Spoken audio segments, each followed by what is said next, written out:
Karena tak ada sautan, mereka pun mulai merusak pesantren. Gubuk-gubuk asrama santri yang terbuat dari gedek bambu dirusak. Buku-buku santri dibakar habis. Peci, baju-baju santri yang tidak terbawa, mereka bawa ke pelataran asrama. Mereka menginjak-injak dan membakar sarana peribadatan. Berbagai kitab dan buku-buku, termasuk beberapa kitab suci Al-Quran, mereka injak dan mereka bakar.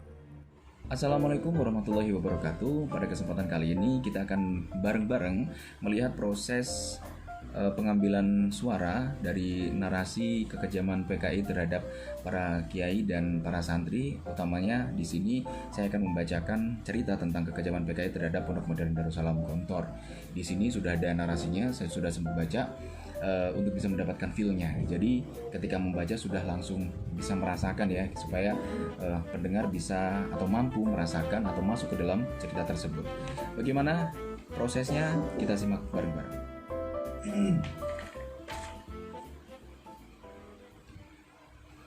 Kiai Haji Imam Zarkashi dan Kiai Haji Ahmad Sahal kemudian bermusyawarah dengan beberapa santri seniornya, seperti Ghazali Anwar dan Soiman. Mereka berembuk bagaimana menyelamatkan para santri dan pondok. Dari musyawarah itu, lalu ditetapkan bahwa melawan pemberontak adalah sesuatu yang tidak mungkin.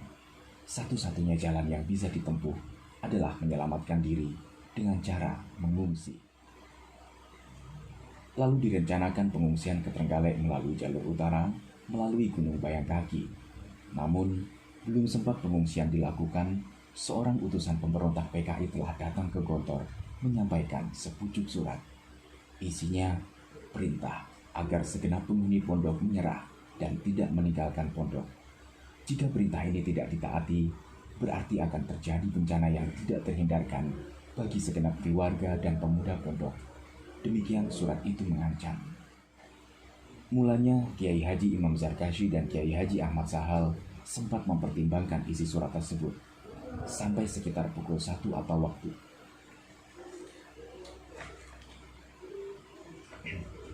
Mulanya Kiai Haji Imam Zarkashi dan Kiai Haji Ahmad Sahal sempat mempertimbangkan isi surat tersebut sampai sekitar pukul 1 atau pukul 2 dini hari. Lurah Gontor, Kiai Haji Rahmat Soekarto, yang juga sebagai kakak tertua Trimurti, memanggil para kiai itu ke pendopo. Lalu beliau meminta keduanya untuk mengungsi, meninggalkan Gontor, dan membiarkan Gontor di bawah pengawasan Kiai Haji Rahmat Soekarto. Mendengar perintah kakak tertua tersebut, keesokan paginya, keduanya tetap memutuskan untuk mengungsi. Maka dilaksanakanlah pengungsian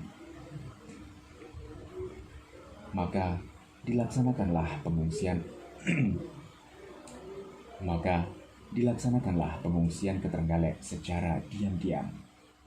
Nah, seperti itulah proses yang harus dilalui oleh voice over talent dalam mengambil suara sebuah narasi.